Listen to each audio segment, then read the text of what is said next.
At my own brother's award ceremony, security stopped me. "Sure, ma'am, you're not on the list." My brother, Ethan, smirked at his wife. "My sister is just a useless desk jockey. She should have married a real officer." He had no idea my desk job was about to save his life and destroy his pride on the exact same day. "Chen, my name is Sophia Hayes. I am 34 years old. And on this brilliant May morning, the very air I breathed felt like a prelude to a familiar betrayal. It came in on the salty, sharp wind as I drove my car over the majestic arch of the Chesapeake Bay Bridge, the sun glinting off the water in a way that felt far too cheerful for the occasion. Ahead lay the hallowed grounds of the United States Naval Academy, Annapolis, a place where the stoic red brick walls seemed to hum with whispers of honor, discipline, and a very specific, masculine brand of duty. As I found a parking space, I watched them, the proud military families, their postures straight, their faces beaming as they strolled across the immaculate green lawns.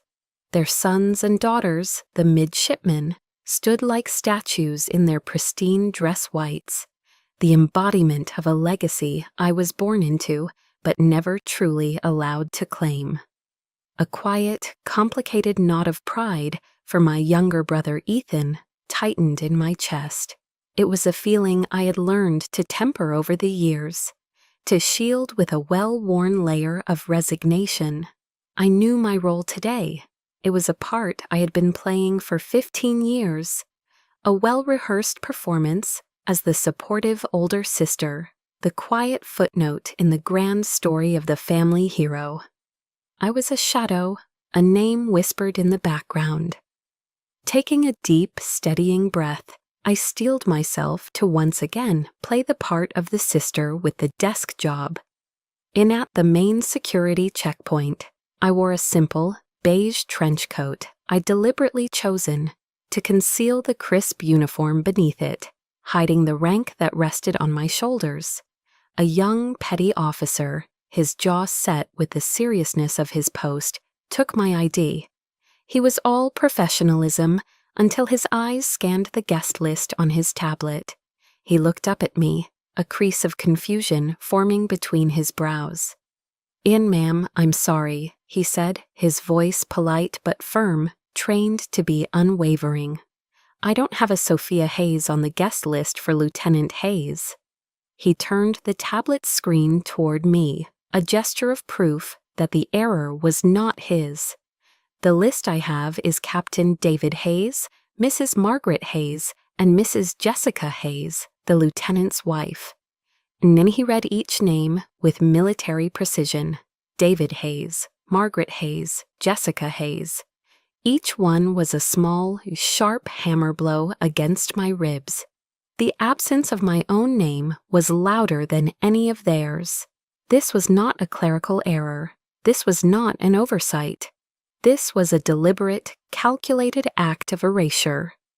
As if summoned by the thought, the gleaming, ostentatious black SUV my family favored pulled up to the gate. The door opened and Ethan emerged, looking every inch the conquering hero in his perfectly tailored dress whites, the uniform seemingly radiating its own light against his tanned skin. He saw me standing there, saw the guard's apologetic stance, and a slow, knowing smirk, the kind of victory only a lifelong rival can truly savor, played on his lips. Instead of stepping forward to vouch for his own sister, he leaned toward his wife, Jessica, and said, his voice carrying with perfect clarity for both the guard and me to hear, "Probably some paperwork mix-up. She should have married a real officer instead of playing with spreadsheets." And the cruelty of it was breathtaking. My mother, Margaret, suddenly found the clasp of her antique pearl brooch to be the most fascinating object in the world, her hands fluttering in a theatrical gesture of avoidance. My father, David, a retired captain, simply scowled, his face a mask of deep, impatient annoyance, not for the insult, but for the public scene his daughter was causing. They didn't even look back. They walked past the checkpoint, leaving me behind as if I were a piece of luggage someone had misplaced, a lost item no one cared enough to claim. And a hot, creeping blush that had nothing to do with the sun washed over my face. Ethan's words were a slap, but my parents' silence was the true poison. It was complicity.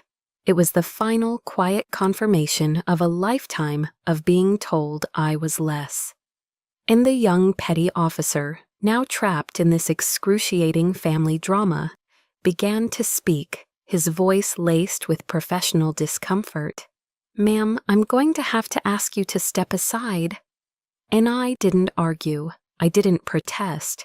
I simply stood there, my posture rigid, my spine a rod of ice, and watched them go.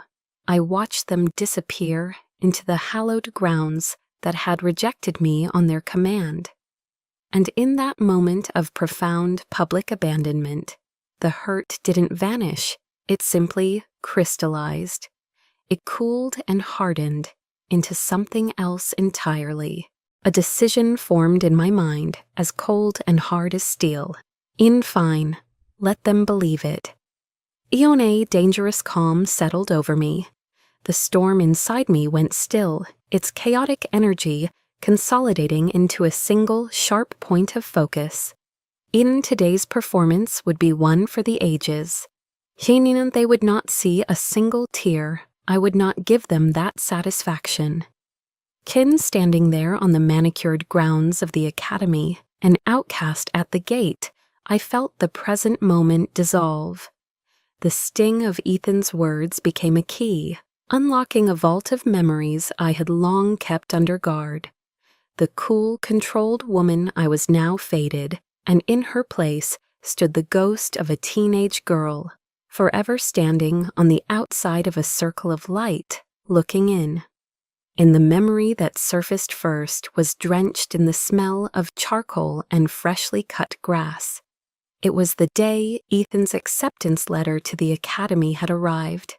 My father, a man who rarely showed emotion beyond a stoic nod or a stern frown, had transformed. He'd thrown a massive backyard barbecue, inviting what felt to her like every retired and active duty officer within a 50-mile radius. He stood by the grill, tongs in one hand and a beer in the other, his voice booming with a pride he never used for me. He draped an arm around Ethan's shoulders and introduced him again and again as the heir to the Hayes legacy. On later, my mother brought out a huge sheet cake from the local bakery, the kind with overly sweet frosting and airbrushed decorations. In bold blue letters, it read, "Congratulations, future Admiral." The whole world, it seemed, had stopped spinning for this one moment. It wasn't just a party, it was a coronation, a public declaration of the chosen son. And I, his older sister, was just a commoner in the crowd, a spectator at a ceremony held in my own backyard. I smiled, I clapped, and I felt utterly and completely invisible. In the universe has a cruel sense of irony. That very same week, I had won a National Science Fair award. My project, a complex cryptographic algorithm, had been recognized as one of the most promising in the country. I remember holding the award in my hands, a heavy gold-plated medal on a thick ribbon. For a few hours, I had allowed myself to feel a flicker of hope. Perhaps this, I thought, would be enough. Inyai found my father by the fireplace that evening, reading the Wall Street Journal. I approached him tentatively, the way a child offers a drawing, my heart pounding with a desperate need for his approval. "Dad," I'd said, my voice barely a whisper, I won." In an I held out the medal. He took it, his eyes barely leaving his newspaper. He glanced down at the intricate engraving, his expression unchanging. "Good job, sweetie," he murmured, the words automatic, devoid of any real warmth. He handed it back to me and then folded his paper. I was just thinking Ethan is going to need a serious physical training regimen to get ready for plebe summer. And just like that, the moment was over. The subject, as always, had returned to Ethan. The gold medal in my hand suddenly felt heavy, not with the weight of achievement, but with the dead weight of disappointment. Its shine seemed to dim under the fluorescent lights of our living room. Later that night, alone in my bedroom, I opened an old wooden box where I kept forgotten things, childhood trinkets, old letters. I placed the medal inside, nestled it between a dried corsage and a silver dollar from my grandfather, and I closed the lid. It became a secret I kept from the world, a silent, painful reminder that my victories, no matter how significant in my own world, were simply invisible in theirs. That feeling of invisibility crystallized a few years later. On the evening I told them my own career choice, I had gathered all my courage to announce that I had been accepted into the Naval Intelligence Program. My father muted the TV, his face hardening into the mask of disapproval I knew so well. He stared at me across the coffee table, his silence more intimidating than any shout. "Isn't it intelligence?" he finally said, the word tasting like an insult on his tongue. "That's a support role, Sophia. It's for people who can't make it in combat. The Hayes family are not support staff." My mother, ever the peacekeeper, jumped in with a placating smile. "Now, David," she'd said softly, laying a hand on his arm, "perhaps it's safer for her that way." In her words were meant to be a comfort, but they were a dagger. Safer for her. The implication was clear. I was weak, fragile, in need of protection, not suited for the real, glorious danger that men like my father and brother were born for. They didn't see my choice as strategic, as a different kind of warfare fought with intellect and analysis. They saw it only as a deviation from the path of glory they had laid out, a quiet failure to uphold the family tradition. That was the foundation upon which my entire career was built. On their dismissal, that was the fuel. The quiet, burning resentment from 1,000 tiny cuts had forged a resolve in me that they could never understand. My family thinks I play with spreadsheets. They picture me in a sterile government office, a beige cubicle, my greatest daily challenge a paper jam in the printer. The bitter irony is that they're not entirely wrong about the sterile part. They just have no concept of what that sterility truly contains. They know nothing of the place we call the tank. It's a nickname for a skiff, a sensitive, compartmented information facility buried deep underground, shielded from any form of electronic eavesdropping. The air is cold, recycled, and carries the low, constant hum of powerful servers. There are no windows. The only light comes from the giant, curved wall of screens in front of me, a mosaic of glowing maps, drone feeds, and cascading lines of code. This was my office. This was my battlefield. Sis and I remember one particular night, a Tuesday that bled into a Wednesday. The air in the tank was thick with a tension you could almost taste. We were coordinating a high-risk hostage rescue in the Red Sea. A civilian oil tanker had been boarded by pirates, and a dozen lives hung in the balance. My team of analysts fed me data streams in a quiet, focused rhythm, their voices low and steady in my earpiece. My job was to see the whole board, to connect the dots faster than our enemy could. Send Viper 1, confirm target location. "You are 2 mics out," I said into my headset, my voice calm, betraying none of the adrenaline pumping through my veins. On the main screen, a satellite thermal image showed a cluster of heat signatures on the tanker's deck. Eagle Eye, give me thermal resolution on the bridge. I need a personnel count. And the image sharpened. 7 hostiles, 12 hostages huddled together. The lives of a SEAL team, Viper 1, depended on my next series of commands, on my ability to process and predict. This wasn't a spreadsheet. This was a high-stakes chess match where the pawns were human lives, and I was the one moving the most important pieces across the board. It was in that moment of peak concentration, as I was about to give the green light, that my personal cell phone, tucked away in my pocket, vibrated. It was a jarring, unwelcome intrusion from another world. For a split second, I considered ignoring it, but protocol was protocol. I pulled it out. It was a text from Ethan. In the message glowed on the small screen, a beacon of casual ignorance from a world away. Enjoying your weekend in D.C.? Hitting the museums, I bet? Don't work too hard on those reports, SIS. And I read the words, and a cold, bitter wave of irony washed over me.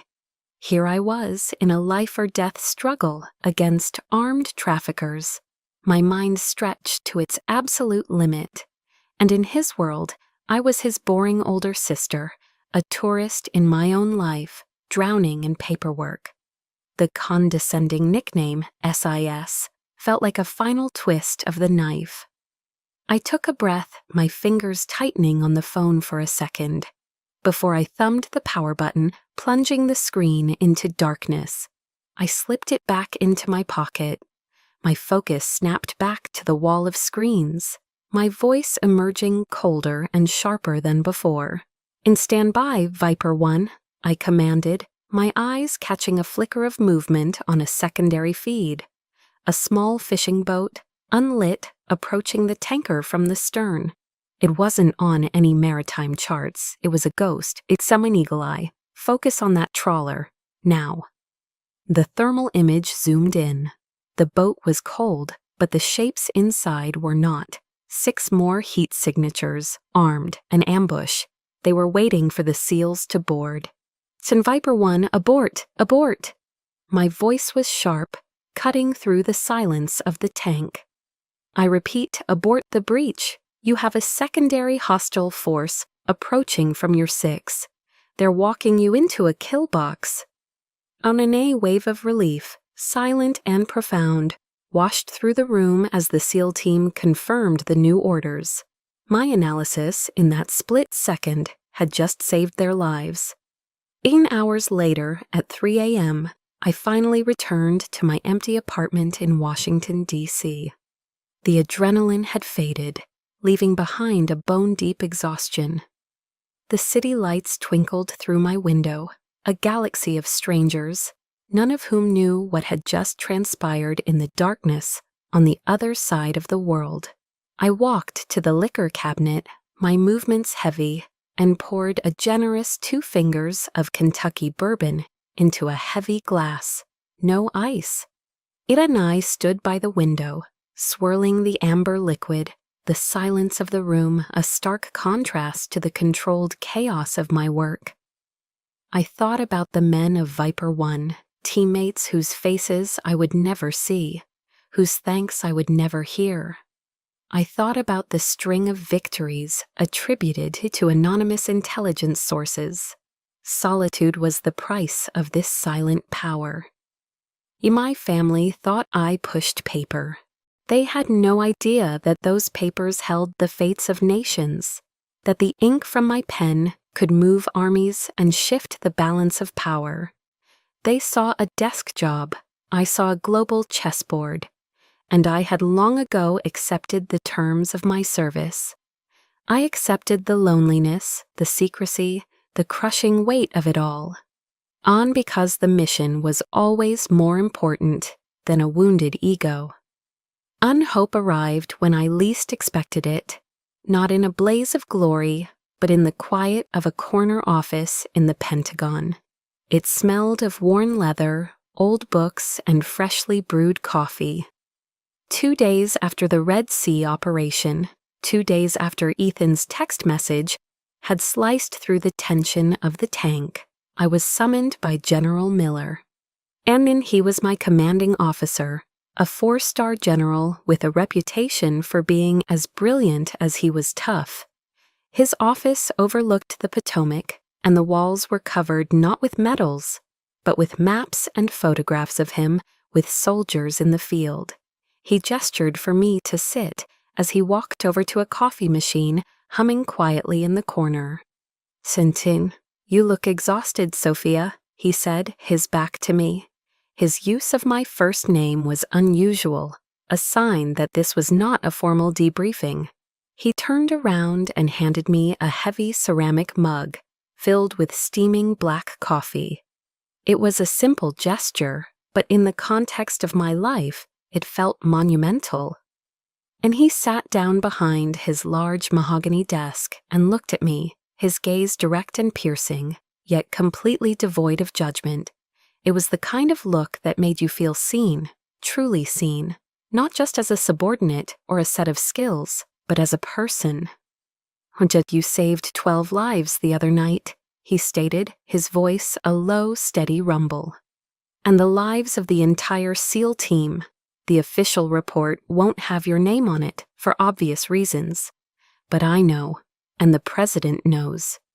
He leaned forward slightly, his eyes holding mine. "You should be proud of that." And I stared at him, the warmth from the coffee mug seeping into my cold hands. For a moment, I couldn't speak. In my world, praise was a foreign language. The concept of being seen for what I did, rather than what I failed to be, was so alien that my mind struggled to process it.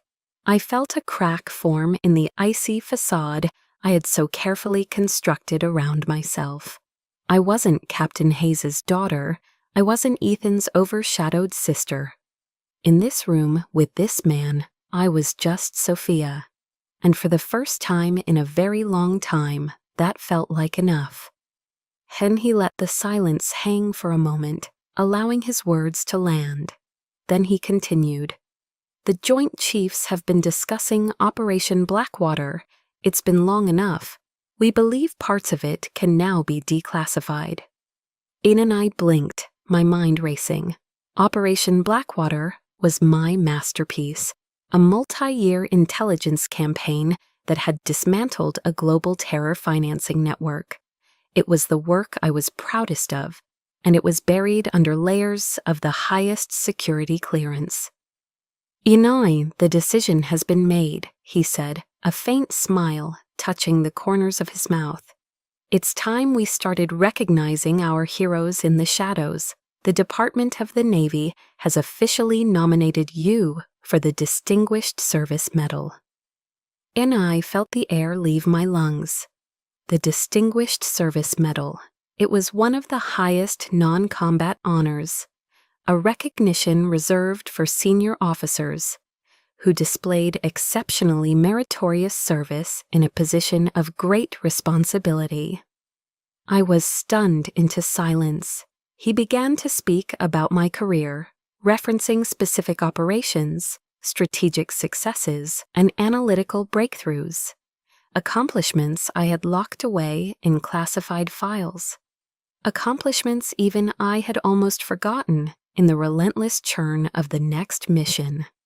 He saw the whole picture, the entire tapestry of my career, not just the disconnected, meaningless threads my family perceived. Sneh raw, unfamiliar emotion swelled in my throat.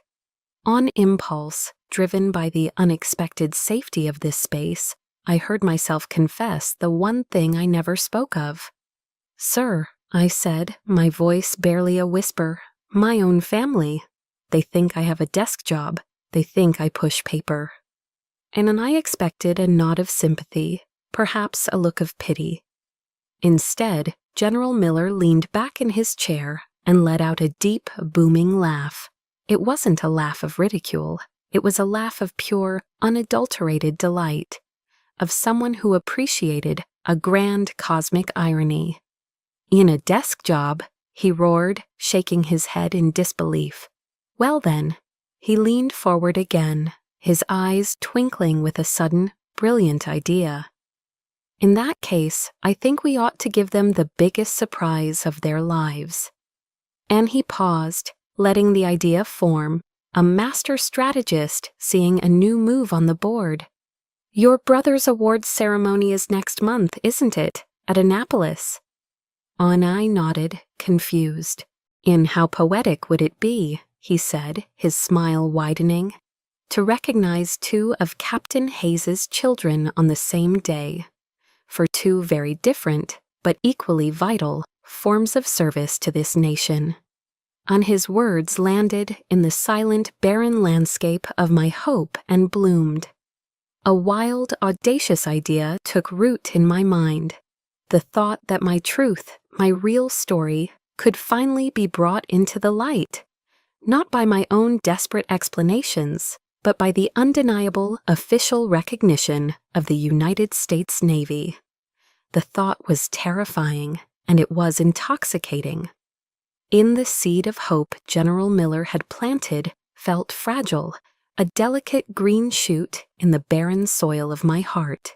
But my memory, a far more cynical and experienced gardener, immediately conjured the ghost of the last 4th of July, a day that served as a perfect, suffocating reminder of why such hope was a dangerous thing to entertain. And the scene replays in my mind like a worn-out home movie, a tableau of quintessential American perfection. My parents' sprawling backyard in suburban Virginia, heavy with the smoky, savory scent of burgers and hot dogs, sizzling on my father's oversized gas grill. An American flag, Old Glory herself, waving proudly from a pole on the porch. A large blue Coleman cooler, sweating in the afternoon sun, packed with cans of Miller Lite and Coca-Cola. It was a picture-perfect, Rockwellian painting of family and patriotism. And as always, I was just part of the background scenery, a detail to make the composition feel complete. The true focus, the sun around which our entire family solar system was forced to orbit, was Ethan. He held court on the freshly stained deck, a beer in hand, regaling a rapt audience with a tale from his last deployment in the Persian Gulf. It was a good story, I had to admit, full of roaring engines, tense standoffs, and split-second decisions. It was also about 80% fiction. I knew this because I had read the official after-action report, a document so classified that its existence was a secret. I knew that in the real event, he was a supporting character, a competent officer who did his job. But here on his stage, under the adoring gaze of our father, he had given himself the starring role. My dad, his face beaming with a vicarious pride that was almost painful to watch, would nod along, interjecting with technical details about the FA-18 specs or the carrier group's protocols, lending his own authoritative weight to the embellished narrative. It was a play, a tired, predictable one they had been performing for my entire life, and I was, as always, the unwilling audience member, contractually obligated by blood to applaud a performance I knew was a fraud. Anna later, while my father and Ethan were deep in a debate about military spending, my mother caught my arm with a gentle but firm grip. "Come help me in the kitchen for a minute, dear," she said, her voice bright and conspiratorial. This was her signature move, the gentle summons to a private space for a not-so-gentle, soul-crushing critique. And in the cool of the kitchen, she pulled a large bowl of potato salad from the refrigerator, her back to me as she fussed with the plastic wrap. "You see Jessica out there," she began, her tone meticulously casual. "She just knows how to take care of Ethan. She makes his life so easy when he's home. It's a real gift, you know." She turned to face me then, her smile a carefully constructed mask of maternal concern that didn't quite reach her eyes. A career is a wonderful thing, Sophia. We're very proud of you, of course. But you mustn't forget about your own happiness." And I braced myself. I knew what was coming next. In my friend Carol from the book club, her son, Mark. He's an orthopedic surgeon, you know, very successful, very handsome, and he's finally single again. I was just thinking. And I let her words wash over me, each one a tiny, perfectly aimed dart. It wasn't about my happiness, it was a judgment. It was a quiet, firm declaration that my life, the one I had sacrificed and fought for, the one I had painstakingly built for myself in the shadows, was fundamentally incomplete. My career in her eyes was not a source of pride or fulfillment, but a temporary placeholder, a waiting room for the only event that truly mattered in a woman's life, marriage. I wasn't a success. I was a problem to be solved, a loose end to be tied up in a neat matrimonial bow with a doctor. "And that's very thoughtful of you, Mom," I said, my voice perfectly even, a testament to years of practice. "But I'm happy." The lie felt thin and brittle in the air between us. When we returned to the patio, the sun was beginning its slow descent, casting long, dramatic shadows across the lawn. Ethan, now 3 beers in, was louder, his confidence amplified by the alcohol and the fawning audience. He spotted me, and with a boisterous laugh, draped a heavy, familiar arm over my shoulders. His gesture was a prelude to an attack disguised as brotherly affection. "And hey, sis," he said, his voice overly jovial. He pulled me a little closer, forcing the small group of his friends and our parents to pay attention. "I've been meaning to ask you." He paused for dramatic effect. "When are you going to put in for a transfer to a real position?" And the question landed in the suddenly quiet circle like a grenade. He continued, either oblivious or indifferent to the sudden tension. "Somewhere you can actually make a difference. Must be pretty damn boring sitting in the Pentagon all day, pushing paper." And there it was, the annual public dismissal of my entire life's work. In front of everyone, he had reduced my career, my sacrifices, my secret victories, and crushing responsibilities to nothing. A boring, meaningless waste of time. He wasn't just asking a question, he was passing a verdict. And I felt it then. A wall of ice beginning to form around my heart. A defense mechanism I had perfected over decades. It started at my core and spread outwards, a cold, crystalline barrier against the casual, smiling cruelty of his words. On the outside, I held my own smile in place. It was a polite, placid, utterly empty expression. "Oh, and I like my work, Ethan," I said, my voice a perfect imitation of calm. But inside, behind that wall, I felt a fundamental shift. The ice, which for years had been just a shield, was now becoming something else. It was getting higher, thicker. It was no longer just a defense. It was becoming a fortress. And I knew, with a certainty that chilled me to the bone, that it was very, very close to reaching its peak.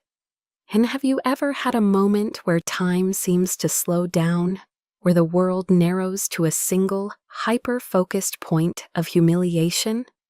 That was me, standing at the gate, with the guard's polite, dismissive words hanging in the air. "Ma'am, I'm going to have to ask you to step aside."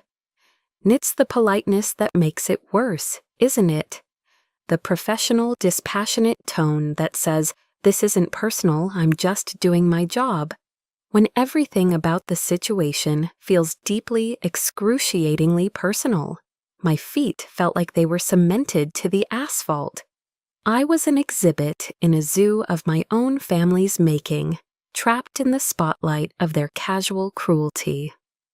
And then, through the thick, suffocating air, a new sound emerged. It was the quiet, confident purr of an engine you only find in a government-issued black sedan. The car glided to a stop beside us, and when the rear door opened, General Miller emerged. He was in his full dress uniform, and in the bright morning sun, the 4 stars on each of his shoulders seemed to burn with a light of their own. You know a leader when you see one. It's in the way they stand, the way they survey a scene in a single, all-encompassing glance. He saw me, frozen. He saw the flustered guard, and he saw my family watching from a distance. And he ignored them as if they were part of the landscape. His focus was a laser beam, aimed directly at me, and when he smiled, it was with a genuine warmth that melted a fraction of the ice around my heart. "In there you are, Admiral Hayes," he said, his voice carrying with an easy authority that could command fleets. We were about to send out a search party. The words didn't just break the silence, they shattered it. Admiral Hayes, and you could almost physically see the gears grinding and then stripping inside the young petty officer's head. The stern mask of professionalism didn't just crack, it disintegrated. His face cycled through a series of emotions with comical speed. First, blank confusion, then dawning comprehension, and finally, a wave of raw, unadulterated panic. His skin went pale. He had just been seconds away from physically ejecting a flag officer, a rear admiral, from a Naval Academy event. He knew, and I knew, that in the rigid, unforgiving world of military hierarchy, he had just stared into the abyss of his own career. "Admiral, ma'am, my deepest, most sincere apologies," he stammered, his body snapping into a salute so sharp it was a miracle he didn't dislocate his shoulder. He practically threw himself at the gate controls, swinging the barrier open with a desperate, frantic urgency. It's amazing what a title can do, isn't it? The first jarring taste of a power I had earned in the shadows was now on full display in the sun. General Miller placed a light, guiding hand on my elbow. He leaned in, his voice a low, protective murmur for my ears only. "Are you all right, Sophia? Do I need to go have a word?" And then my gaze drifted past his shoulder to the 3 people who were my blood. They were staring, their mouths slightly agape. You've seen that look before, I'm sure. The look of utter, slack-jawed bewilderment, when the world as you know it has just been turned completely upside down. And the old Sophia, the ghost of the girl who spent her life desperate for a scrap of their approval, screamed inside me to say yes, yes, go over there, make them see, make them understand, but that girl had died on this very spot, just a few minutes ago. And I turned back to the general, the fortress of ice around my heart now complete. I gave a single decisive shake of my head. My voice, when I spoke, was calm and colder than the recycled air in the tank. "That won't be necessary, General. Thank you." I let my eyes sweep over my family one last time. I have a feeling they'll figure it out on their own today. This was it, the crossroads. I wouldn't give them the satisfaction of a confrontation. I would deny them the chance to prepare, to recalibrate, to craft a new performance of feigned shocked pride. I wanted to see their unfiltered reactions. I wanted to watch them process the truth without any help from me. "Fenton, as you wish, Admiral," General Miller said, and the look in his eyes was one of pure, unadulterated respect. Soon he straightened up, and with his hand still a firm, supportive presence on my elbow, began to escort me through the gate. He didn't just walk me in, he led me with purpose, on a direct path toward the reserved VIP seating at the front. Our route took us right past the row where my family sat. And I kept my chin high. I kept my eyes fixed forward on the podium, on the flag, on my future. I did not grant them a single glance, but I felt their gaze on me like a physical force. As we passed, I heard it, a choked, incredulous whisper from my father to my brother, "On Admiral." And that one word, spoken in a tone of utter disbelief by the man who had dismissed my life's work, was the final echoing drop. A lifetime of slights flashed through my mind, the ignored medal, the condescending jokes, the endless gushing praise for Ethan's real service. Every moment of feeling invisible, of being told I wasn't enough. It all came to a head in that single whispered question. In the last drop had fallen. The glass was not just full, it had shattered. So today was not about asking for their approval. That ship had sailed long ago, and I was finally letting go of the rope. Today was about forcing them to reckon with the truth they had so comfortably, so cruelly chosen to ignore. My silence was over, but my answer wouldn't be spoken. It would be worn. It was in the 2 silver stars gleaming on each of my shoulders.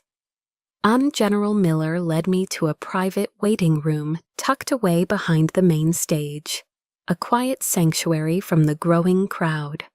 The room was simple, furnished with a few leather armchairs and a small table with a pitcher of ice water. He gave me a knowing nod. "Take a moment, Admiral. The ceremony begins in 15. Then he closed the door, leaving me alone with my thoughts and the faint, muffled sounds of the brass band tuning up outside. In I walked over to the full-length mirror on the far wall. The woman looking back at me was a stranger, and yet more myself than I had ever been. There was a nervous energy thrumming just beneath my skin, the familiar adrenaline rush that comes before a major operation. This was no different. This was a strategic maneuver, one that required careful, deliberate preparation. In my hands moved with practiced precision. I slipped off the beige trench coat, the civilian armor I had worn for so long. I folded it neatly and placed it on a chair. It lay there, a soft, crumpled symbol of the person I used to pretend to be, a ghost. And beneath it was the crisp, immaculate uniform of the United States Navy, the service dress whites. I took a moment to adjust the fit, smoothing the fabric over my shoulders. Then, from a small velvet-lined box I took from my purse, I retrieved my rank insignia, 2 silver stars for each shoulder board. They were cool and heavy in my palm. This wasn't just about dressing for a ceremony. This was a silent, personal ritual. With slow, methodical movements, I affixed the stars to my shoulders. Each click of the pin into its fastening was a decisive sound, a final confirmation. Click. This is who I am. Click. This is what I have earned. And I was no longer just Sophia Hayes, the quiet daughter. I was Rear Admiral Hayes, a flag officer in the most powerful navy in the world. I was dressing myself in the truth. Sen. When I stepped out of the waiting room and back into the designated VIP section, the atmosphere had changed. The seats were filling up, a sea of uniforms and formal attire. A few senior officers, a vice admiral I knew from the Joint Staff, and a Marine Corps general spotted me. Their faces lit up with genuine recognition. "In Admiral Hayes," the vice admiral said, extending his hand. I heard they were finally declassifying Blackwater, a phenomenal piece of work. Congratulations. "And long overdue, Sophia," the Marine general added with a gruff, approving smile. "You and your team ran circles around them. We owe you one for that." Each handshake, each word of praise from these men who understood the sacrifices, who spoke the same language of service and strategy, was like a brick being laid in the foundation of my confidence. It was a stark, almost painful contrast to the cold, confused stares I could feel, coming from the guest section. My family didn't know me, But these people, my peers, my colleagues, they knew. Their respect was a shield, a solid, impenetrable wall of validation that I would carry with me into the battle ahead. In I took my assigned seat next to General Miller, my back straight, my hands resting calmly in my lap. And then I allowed myself to feel it, the weight of their gaze from across the aisle. I didn't need to look to know they were staring. I could feel the intensity of it, a mixture of disbelief and a dawning panicked confusion. Etienne and I could picture the scene perfectly. My father leaning in, whispering urgently to my mother fanning herself with the ceremony program, her eyes wide with shock. And Ethan, I could feel his stare most of all. It was a focused, burning beam of bewilderment.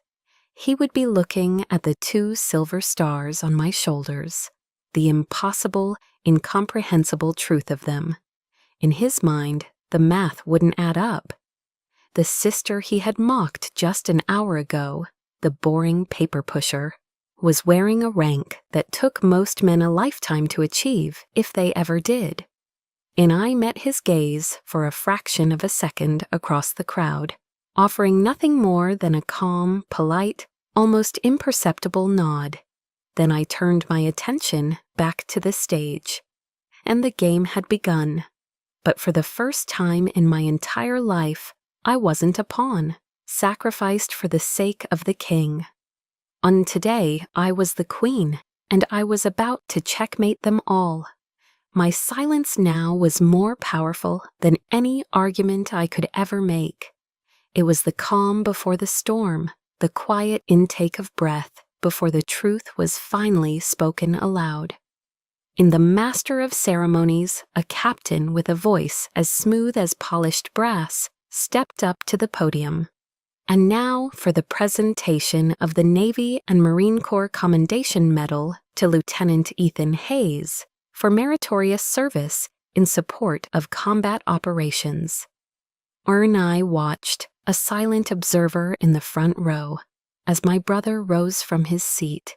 He moved with the fluid, unshakable confidence of a man who has never had to question his place in the world. A man who has spent his entire life being told he was the hero of every story.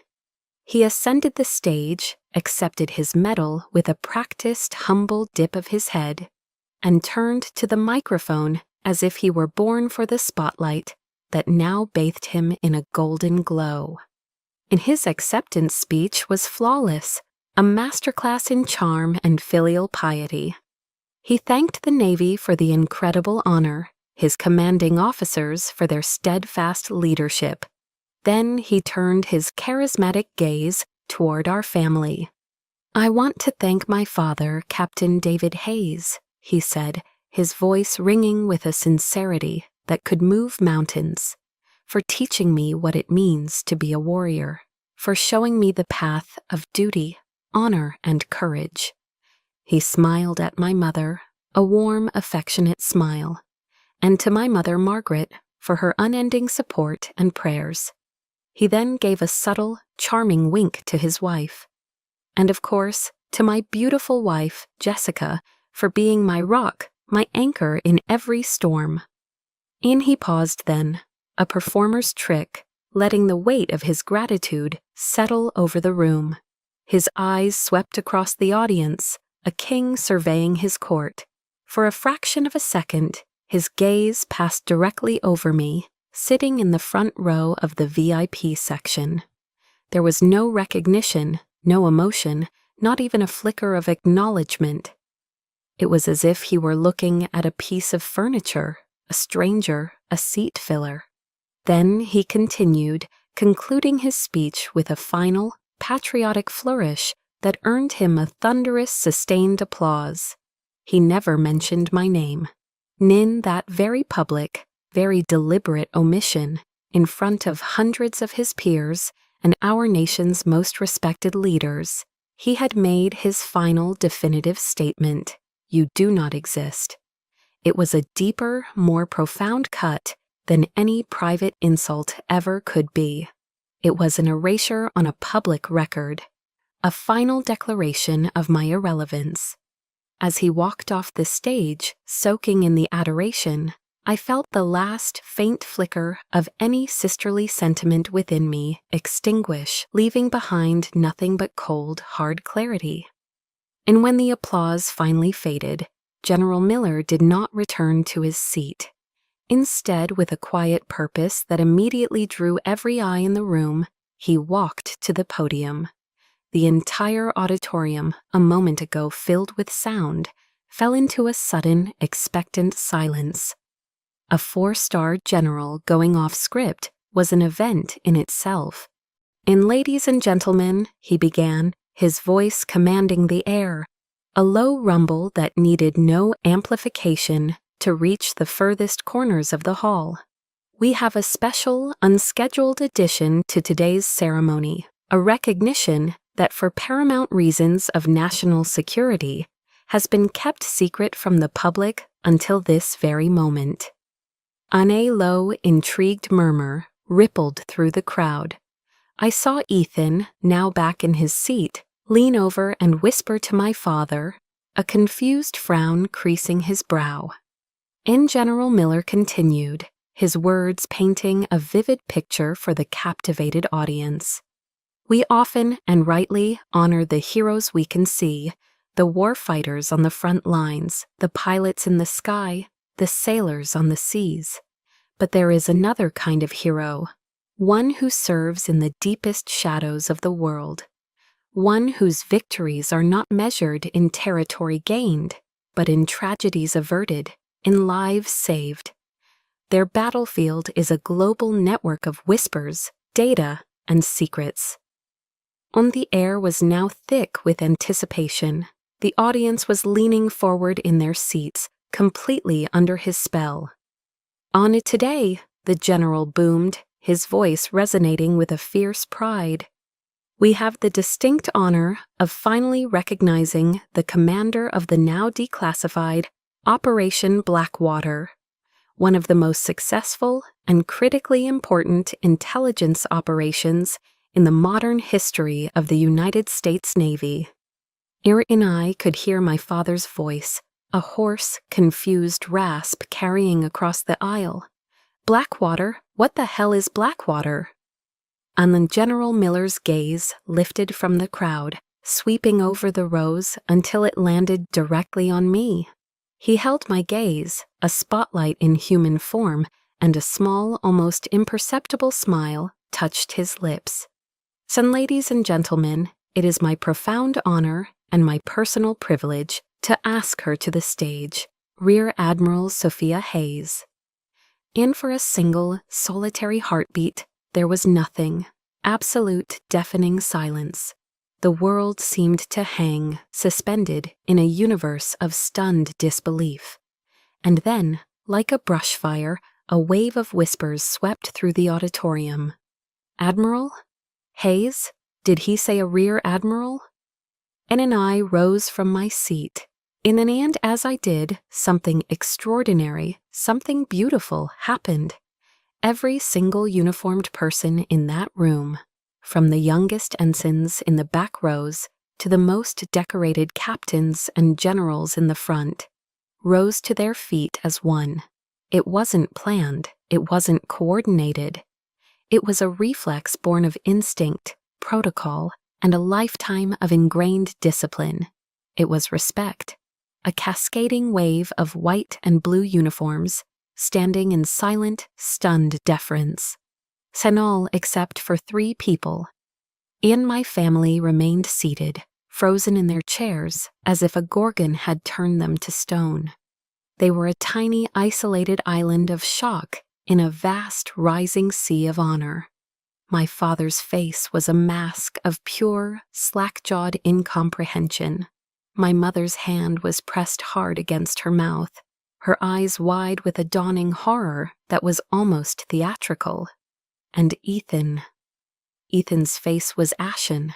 The confident, golden boy tan had vanished, replaced by a pale, sickly, almost green pallor. and I walked toward the stage. Each step was steady, deliberate, confident. I could feel the weight of my own power, the quiet, immense authority I had carried in secret for so long. I was no longer a shadow. I was walking into the light. And on the stage, General Miller took the Distinguished Service Medal from its rich, velvet-lined box. As he pinned the prestigious medal to my uniform, he leaned in, his voice a low whisper meant only for me. "Time to tell your story, Admiral." On he turned back to the microphone, but he did not simply read the official, dry citation. He told the story. And he spoke of the youngest rear admiral in modern naval history, a ghost who had commanded a global intelligence network from the deepest parts of the shadow world. He spoke of strategic victories that had averted regional wars, of intel that had directly saved the lives of over 5,000 civilians in a single year. He painted a picture of a new kind of warfare, fought not with guns but with intellect. And then he delivered the final, devastating, perfectly aimed blow. "And just last year," he said, his voice ringing with emphasis, with purpose. "It was actionable intelligence gathered and analyzed in real time by Admiral Hayes's unit that directly resulted in a U.S. destroyer being saved from a catastrophic, coordinated anti-ship missile ambush in the Persian Gulf."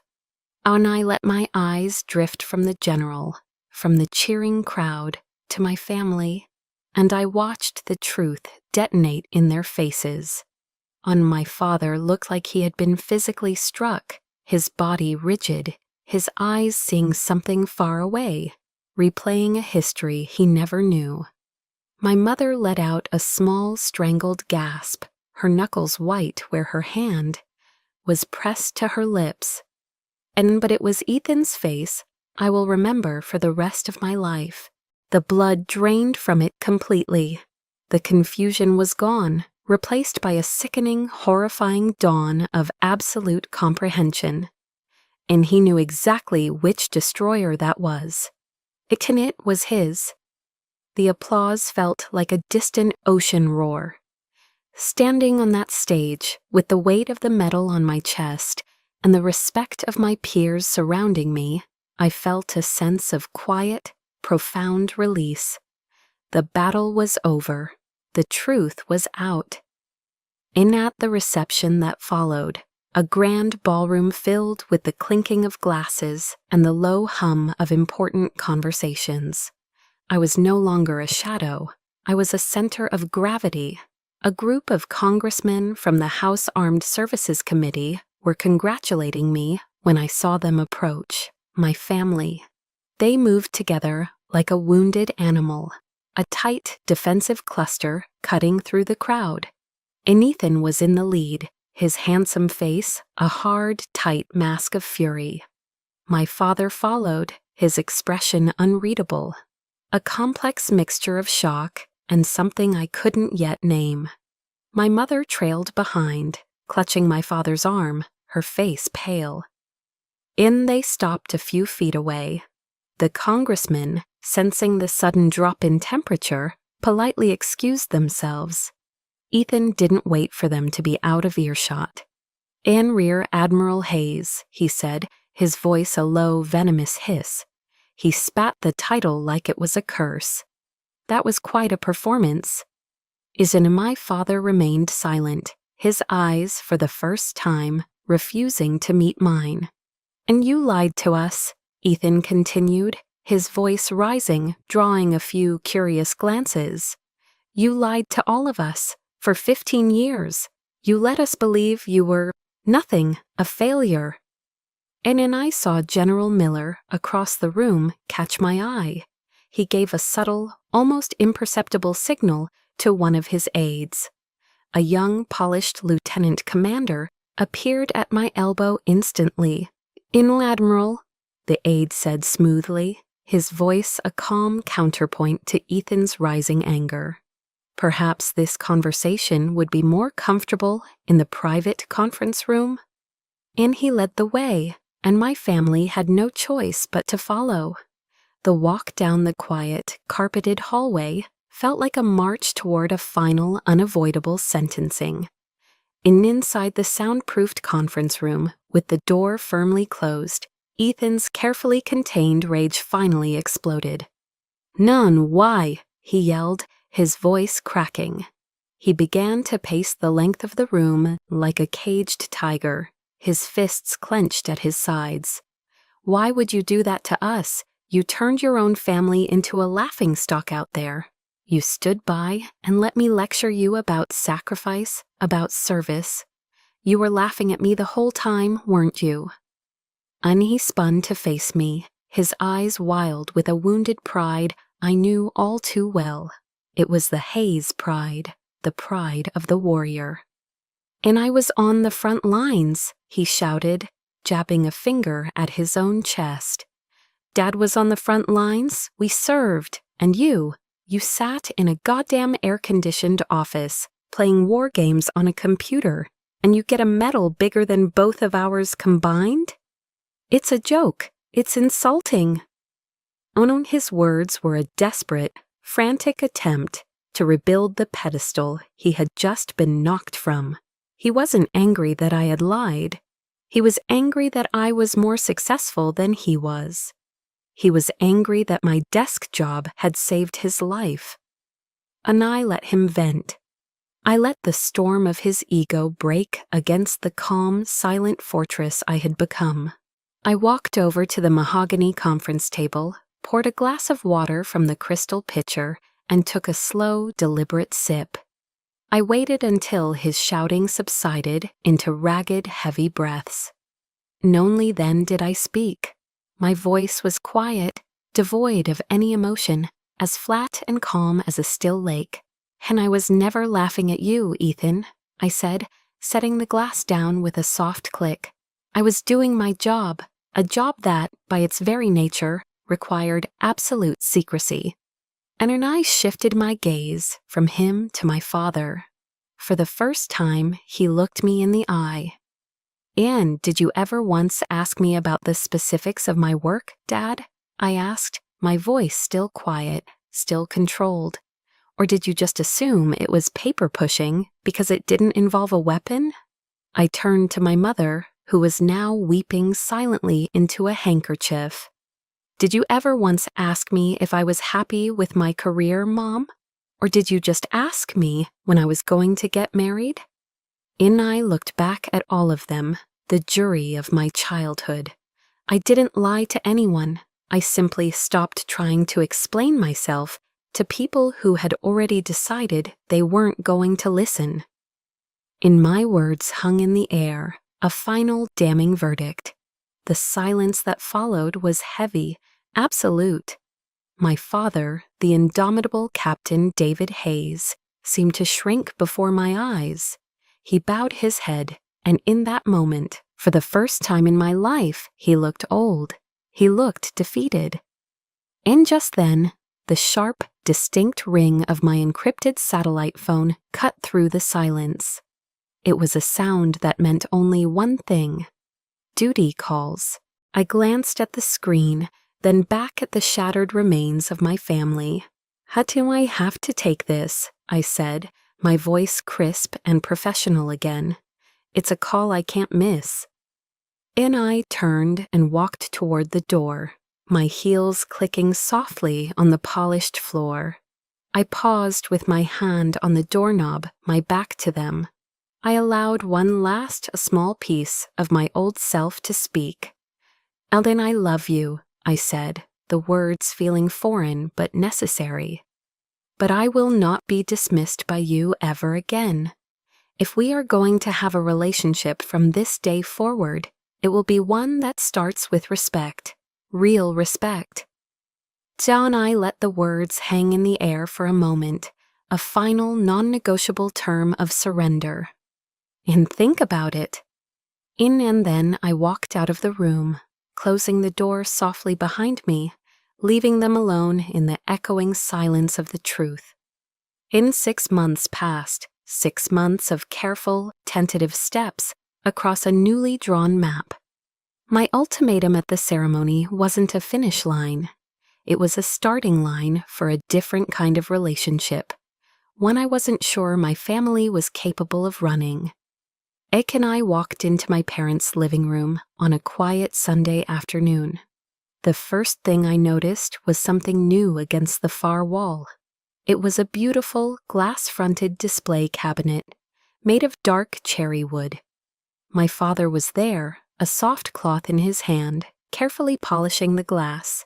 His own medals and my grandfather's were arranged tastefully on the lower shelves. But in the center, on the main shelf, at eye level, sat my Navy Distinguished Service Medal. It was flanked by a framed, high-resolution photograph of me on the stage at Annapolis, with General Miller pinning the medal to my uniform. And my mother came in from the kitchen, carrying a plate of her classic chocolate chip cookies, still warm from the oven. She smiled at me, a real smile, one that reached her eyes. "Ken, your father built that last month," she said softly. "He said it was the first time the Hayes family display case told the whole story of service. And not the story of the men, not a story of combat versus support, just service. It was a small change in wording, a subtle shift in the family narrative, but it felt as significant as the moving of a continent." And yet that evening, dinner was different. The air was lighter. The usual performance was gone. There were no exaggerated war stories, no bravado. Instead, my father, after clearing his throat, looked at me across the dinner table. "Sophia," he began, testing the name out, "what are the biggest challenges you face with personnel management at the Pentagon? With that many high-level civilians and officers, the politics must be complex." And it was a real question, a question born of genuine curiosity. Later, Ethan talked about a new risk analysis protocol he was implementing on his ship. "It's funny," he said, not quite meeting my eye. "Some of the principles, I feel like I learned them from somewhere." He chanced a quick glance at me, a shy, almost embarrassed smile touching his lips. It was his way of acknowledging my world, of admitting its value without having to say the words directly. And then, my mother raised her wine glass. "A toast," she said, her voice clear and steady. "Not to the men of the family, but to the strength and intelligence of all the Hayes children, in all their forms." We all clinked glasses. The oppressive, competitive tension that had defined every family meal I could remember was gone, replaced by a quiet, fragile, but very real warmth. And after dinner, Ethan and I found ourselves on the old wooden swing on the back porch, a place where we'd spent countless childhood summer evenings. For a long time, we just sat in a comfortable silence, listening to the chirping of the crickets. And he was the one who spoke first, his voice low and devoid of its usual arrogance. "I'm sorry, Sophia," he said, his eyes fixed on the dark tree line at the edge of the yard. "The way I treated you, the things I said about your work, it was never about you. It was about me." And he took a shaky breath. I needed to be the hero. I needed it, to feel like I was living up to Dad's expectations, to the family name. I was so insecure that I couldn't stand to see that you had found your own way, a way that I didn't understand. And his confession was a balm, a healing medicine for a wound I didn't even know was still bleeding. And I felt a real smile, a genuine, unforced smile, spread across my face. "Thank you for saying that, Ethan," I said softly.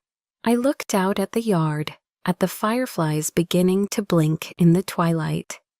For the longest time, I thought I needed this family's approval to feel whole. I thought my value was something you all had to give me. And I placed a hand over my own heart. But all those years of being misunderstood, they taught me something more important. My worth isn't determined by anyone else. It's right here. It always was. I looked at him. Having you all finally see it, that's a gift, a wonderful gift, but it's not a prerequisite anymore. Nathan nodded slowly, a look of profound understanding on his face. I'm really proud to be your brother, Sophia. And for the first time, I could say it and mean it with every fiber of my being. And I'm proud to be your sister. In the peace I felt in that moment wasn't a victory. It was something better. It was acceptance. It was a dawn I had made for myself. Admiral Sophia Hayes's journey is a powerful reminder that our true worth is never determined by others. Perhaps her story brought to mind a moment in your own life, a time you had to draw a line in the sand, or when you realized your peace of mind was non-negotiable. Then we believe those moments deserve to be honored. If you've ever felt like Sophia, let us know in the comments below. For more stories that empower and validate, subscribe to Chosen Revenge, where a new story is always waiting to honor yours. Your experience matters here. Hakis Ensoi Han.